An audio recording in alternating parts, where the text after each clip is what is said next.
प्रयागराज में एक बार जब राजू पाल के हत्याकांड हुआ था तो उसने भी दहला दिया था। उसके बाद उमेश पाल हत्याकांड ने एक बार फिर एक सवाल खड़ा किया है कि आखिर ये उमेश पाल हत्याकांड का साजिशकर्ता कौन है। क्या जो पूर्वांचल के गैंगस्टर थे वो अभी भी सक्रिय हैं, या पूर्वांचल का जो इतिहास गैंगस्टर्स के साथ देखा जाता रहा, क्या एक बार फिर उन्हें वापस से देखने की जरूरत है। ये कुछ सवाल है, ये कुछ अहम बातें हैं जो उमेश पाल हत्याकांड के कारण फिर सामने आ गया। 44 सेकंड में उमेश पाल की हत्या कर दी जाती है। 6 शूटर बताए जाते हैं लेकिन निकलते हैं 13 शूटर, क्योंकि उन्हें बैकअप में भी सपोर्ट था। बरेली और प्रयागराज के मुस्लिम हॉस्टल में यह साजिश रची जाती है और पूर्वांचल का रिश्ता इस हत्याकांड में भी साफ दिखाई पड़ता है। इस हत्याकांड को समझने के लिए आखिर पूर्वांचल में गैंगस्टर की जो फसल थी वो कैसे लहलहाने लगी, किस तरीके से गुर्गे बने, किस तरह से हत्याएं होती रही, कैसे अपराध आगे बढ़ता रहा, इसको एक बार जरूर देखना चाहिए कि आखिर पूर्वांचल की उस जगह और जमीन में ऐसा क्या रहा, वो क्यों ऐसी धमक रही जहां से गैंगस्टर हमेशा निकलते रहे। श्री प्रकाश शुक्ला एक ऐसा नाम है जिसको लेकर के बहुत कुछ लिखा भी गया है। बहुत सारी ऐसी बातें हैं जो किसी न किसी पर्दे पे भी दिखी हैं, लेकिन हमेशा वो एक रहस्य सा ही बना रहता है। श्री प्रकाश शुक्ला वो शख्स था जिसने एक ऐसे गैंगस्टर के रूप में अपने आप को सामने लेकर के आया जो कहीं ना कहीं कि ग्लैमर को भी साथ रखता था।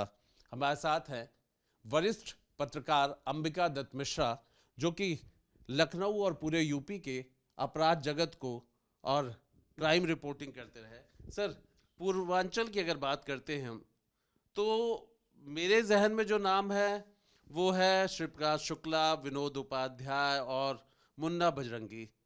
थोड़ा इन सब के बारे में बताइए और इनका पूर्वांचल के रिश्ते और इनके आका कौन कौन थे। आलोक भाई, उत्तर प्रदेश में लगभग मैंने 35 साल तक पत्रकारिता की है और उसमें अधिकांश समय मेरा क्राइम रिपोर्टिंग में ही बीता है। एक समय था जब पूर्वी उत्तर प्रदेश में हरशंकर तिवारी, विनोद शाही, इन दोनों के साथ साथ एक नया नाम उभरा और वो था श्री प्रकाश शुक्ला का। गोरखपुर में एक मास्टर के घर में पैदा हुआ लड़का श्री प्रकाश पढ़ाई लिखाई में सामान्य था, लेकिन धीरे धीरे उसके पैर अपराध की दुनिया में बढ़ते चले गए।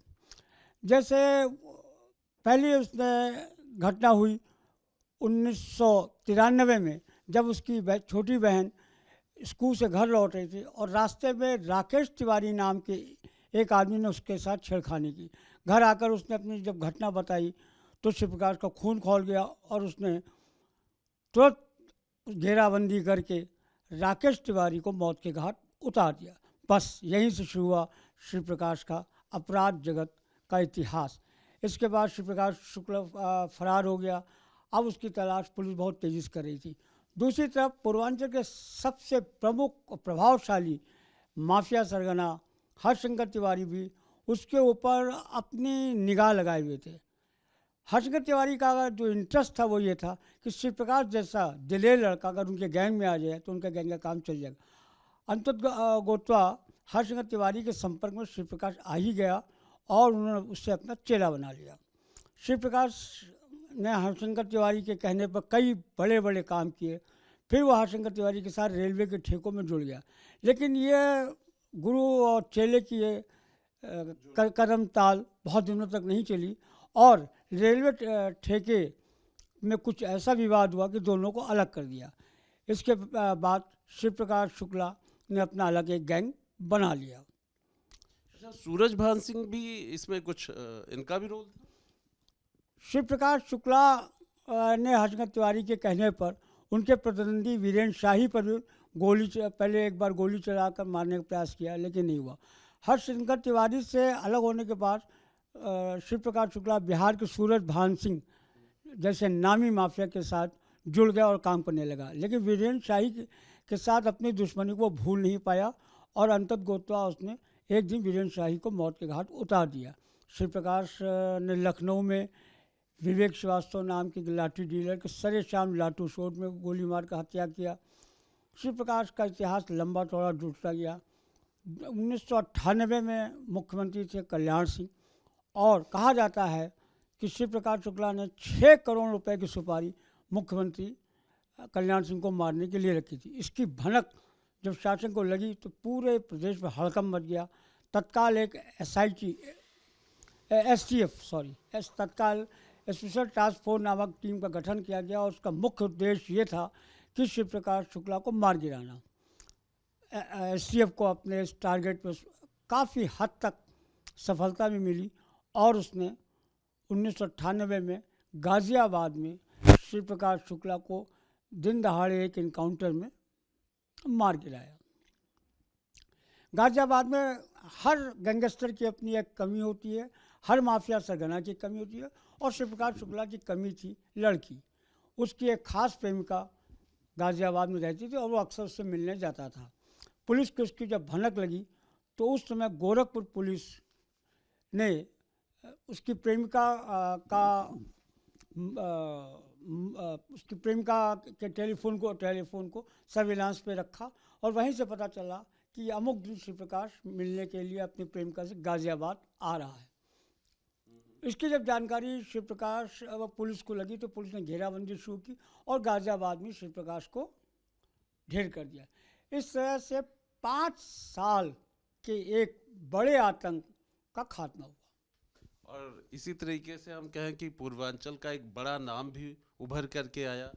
इसके बाद पूर्वांचल में एक दूसरा नाम उभर के आया, विनोद अग्नोत्री का। विनोद अग्नोत्री गोरखपुर विश्वविद्यालय में विनोद उपाध्याय। इसके बाद दूसरा नाम उभर के आया विनोद उपाध्याय का। विनोद उपाध्याय गोरखपुर यूनिवर्सिटी में स्टूडेंट थे और वहीं से उन्होंने राजनीति शुरू किया।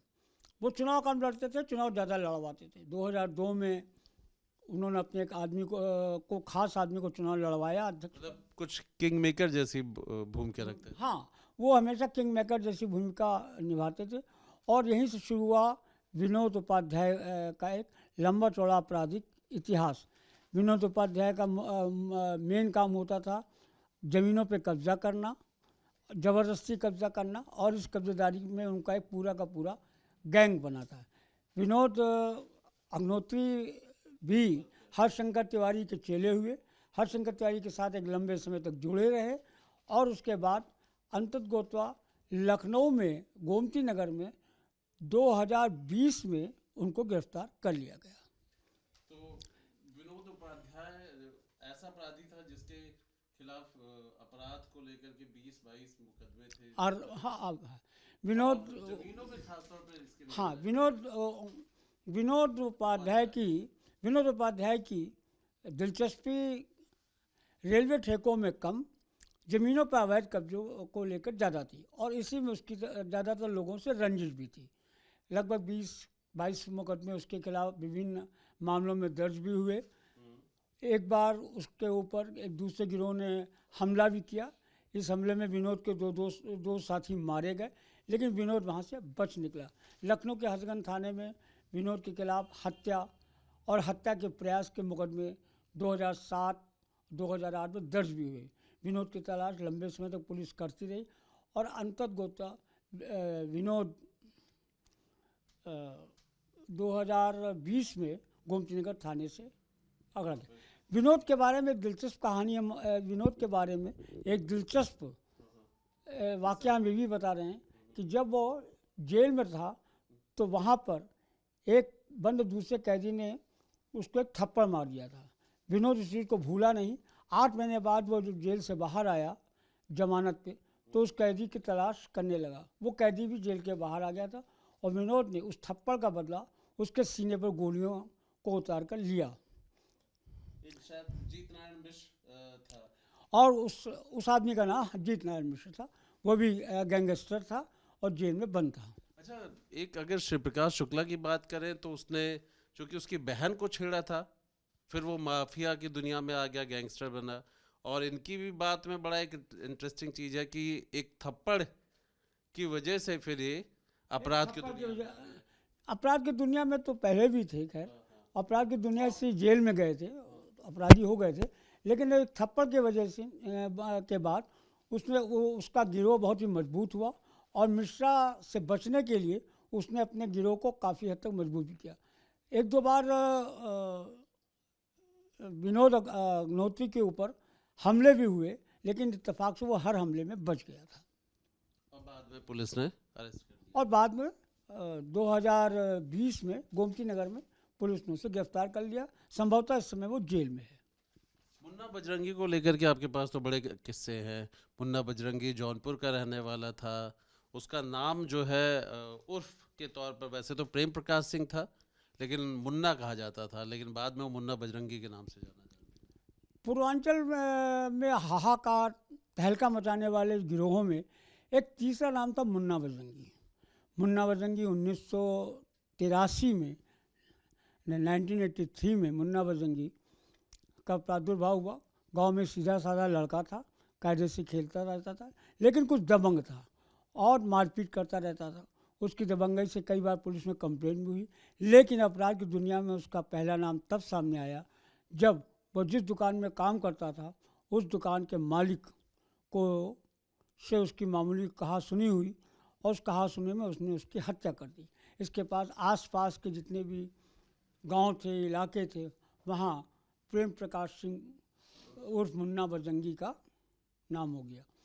मुन्ना बजरंगी पर पूर्वी उत्तर प्रदेश के एक बहुत बड़े गैंगस्टर मुख्तार अंसारी की भी निगाह लगी थी।